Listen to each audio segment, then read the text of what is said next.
Hello everyone, welcome back to the channel. In today's video, I'm going to show you how to change color of blocks in Block Blast. So in order to do it, you first have to launch your Block Blast game, and here you need to tap on the classic mode.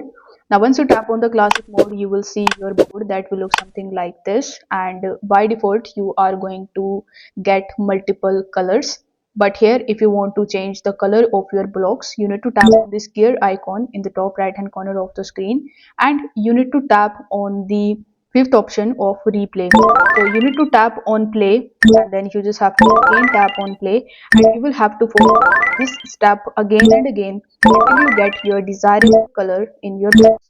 As you can see that now all of my blocks are in green color. You will have to just keep on trying and you will get your desirable color over Good. here.